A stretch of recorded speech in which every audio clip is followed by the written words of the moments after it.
reason why like I would be okay like starting it if I had the time. Okay. And yeah, like I said, I guess like now that wave is kind of like over with, but it still doesn't hurt to kind of educate yourself on all that different type of ways to make money, including Bitcoin, since it is a type of currency. So we're going to Yeah, actually talk about exactly. Yeah. so we're going to go over some strategies to, make money. So in addition to what we just talked about, so Bitcoin and being able to invest with Bitcoin, which, Kat obviously knows more about than I do. But we can also do things such as like side gigs. So let's say if you had a talent, you could do things such as go on platforms where you're on platforms such as Fiverr. In different platforms, you'll be able to basically demonstrate your skill set. So do you, Kat, have any skill sets that you may feel maybe that you could be marketable, that you could sell off? Say that again. Can you repeat that because you were breaking out? I'm so sorry, and I know you said a lot. I'm sorry. So can you hear me now? Yeah, no, I can hear you perfect. Yeah. Okay. So I was just saying that a lot of people have different talents, and there's several different platforms out there where you can make money with the talents that you have. Is there one talent that you have that you think that is marketable? The one talent that I have that's marketable, like, is it just like an expertise or like Yeah, just one talent that you have that you think is marketable. Well, like I said, like, so, I've always been, like, with, I would say, like, fitness and becoming, like even just, like a life coach and fitness coaching, between those aspects, like, I feel like that stuff is easy for me to market because I'm a people person. I think I've told you ladies this so many times. And the fact is like, even when I was, like, a fitness coach, my goal were to see, like, things that people were, like, I was capable of seeing, like, what people had in themselves because they didn't have the motivation or they couldn't see it themselves. And so, like, I was, like, on funny fact, like, right after college, I was actually supposed to become, like, a life coach and continue, like, furthering my education of becoming a life coach. But instead, I chose my master's degree. And so I feel like if it was my expertise to put like on some kind of platform, it would have been some kind of like coaching or life coaching. Okay, so life coaching. That's I actually work with a life coach as well. So let me ask Kay the same question. So what is one talent that you think that you have that is remarkable? And actually, I think I already know this, but let the audience know one talent that you have that you believe is remarkable.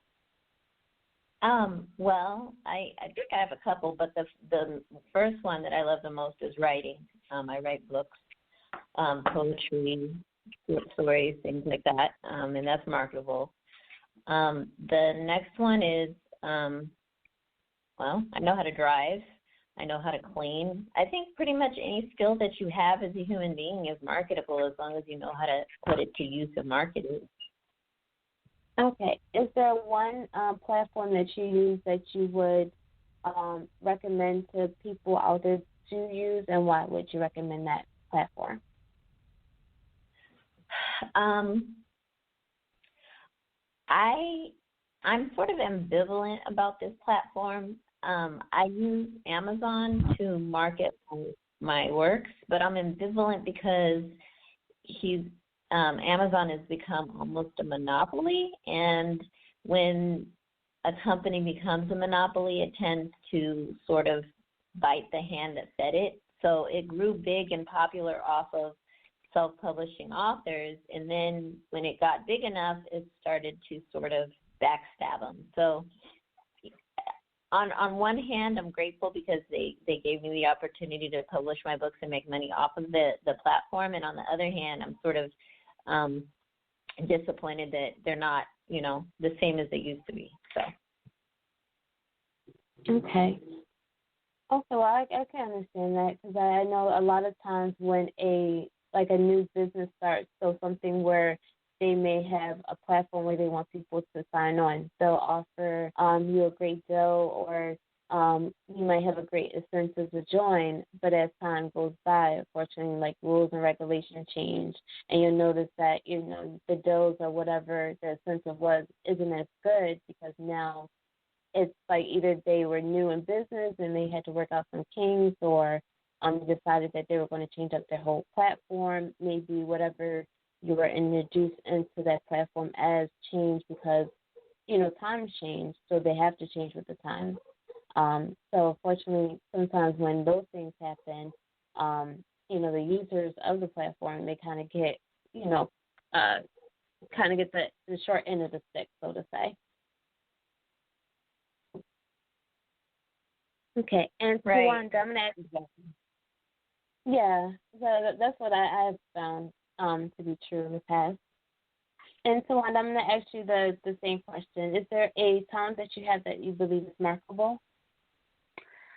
Yes, I would have to say communication, public relations and communication, simply because I love talking to people. I like meeting new people, and I like being able to help kind of get and deliver a message around. So that I know is extremely marketable and valuable to anyone.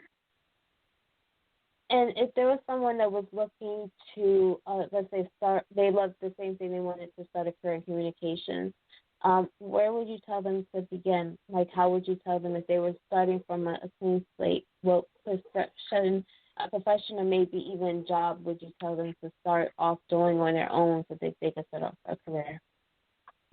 Okay, now you lost me completely on that. You said if a person was willing to start a job or something in reference to what again? If they were interested in communications and they just want to start an entrepreneurship career in communications, where would you tell them the best route to start? Well, it would any media outlet, in reference to something with publishing, in reference to anything dealing with the media, the radio station, broadcasting. And when I say PR and communications, whoever controls the media controls the mind. Any and every business would love to have someone that's good when it comes to PR and communication, because everyone wants to communicate and get the word out about the company, about the product, and about the service. So, like, if I wanted, for example, to go and get a job, I would basically contact someone and say, hey, are you looking to increase and take your business to the next level with visibility? Do you want everyone to know about you? Because let's say, for example, if this person is looking for a job, they go to company A and they are their PR and communication person, they could contact and build media contacts, get exposure to the company, find out about the company's services and products, and that's going to quadruple the company's revenue on every level. So any job, any company would want a person that's good when it comes to PR and communication. Okay. And that's actually good advice, I would say. If you it's like my number one field. I love it. Absolutely. And what do you like about communication? You know what? You hear your president all the time talking about fake news. So really finding out stuff, fact checking it, getting information out. That's just really what I love, and the ability to see something grow because of it. I think even now, especially with the world we live in, people like to text, which I like to text too, but people have poor communication. You ask someone a question, they say, yeah, no. Most people aren't thorough.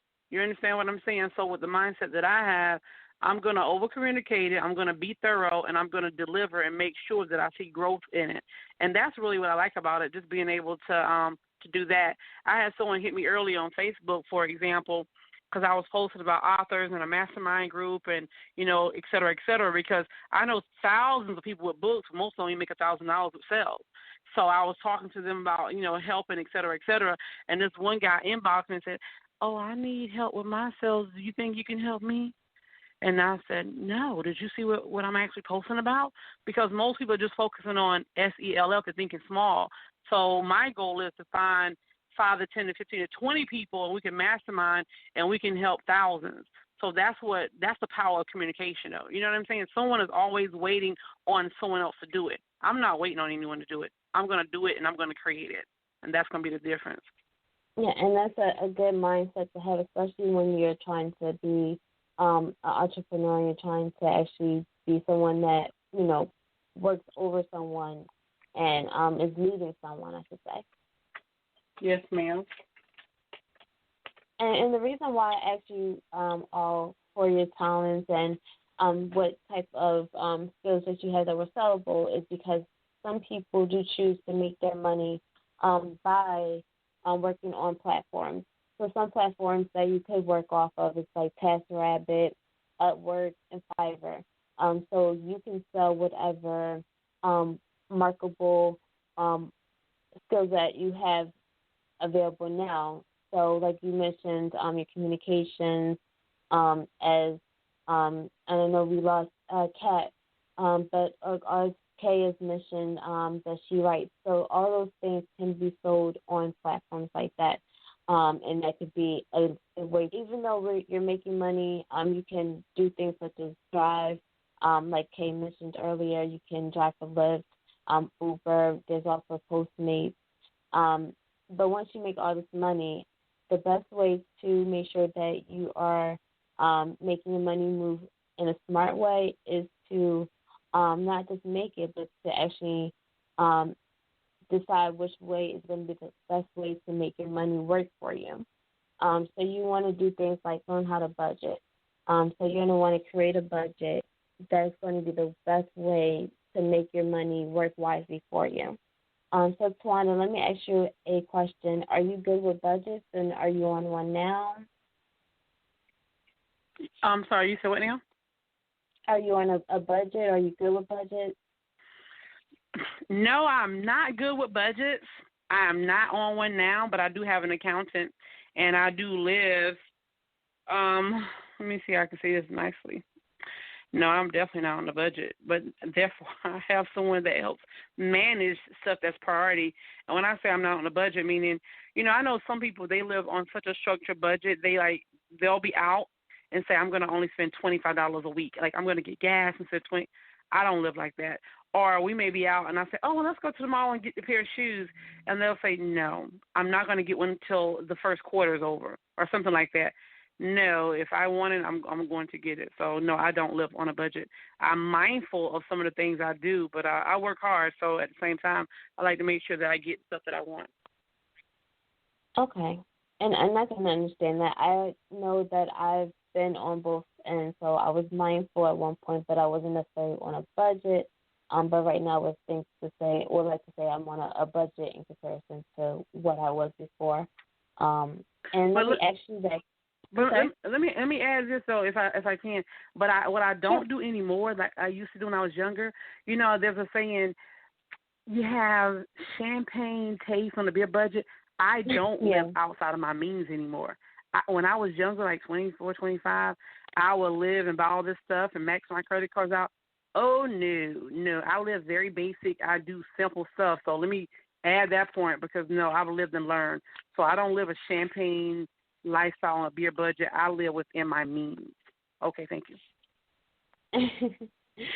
and yeah, I do the same thing. I make sure that, and I think I've always been like that. I try to live within my means, even if it looked like to other people that either I was maybe spending money that I didn't have or spending not or being I guess conservative with my money. Because everyone always have an opinion about how you spend your money. But it's really up to, what you can manage as long as you're, take care of your responsibilities. And you're not asking someone else for money, obviously. But it's more or less about what you set for your budget and what you're personally doing for yourself, I think, at the end of the day. Yes, ma'am. And it looks like we have Kat back. But I'm going to jump over to Kay real quick because I was just about to ask Kay the same question. So, do you budget? Do you have a budget now? Are you good with budget? I guess technically I do deal with budgets, but I guess I do deal with budgets. I have an Excel spreadsheet where I list out all of the bills that I have every month, and I make sure that those bills are paid. And I have to do it that way because if I don't have it listed out like that on a spreadsheet, I might forget a bill. And I like having good credit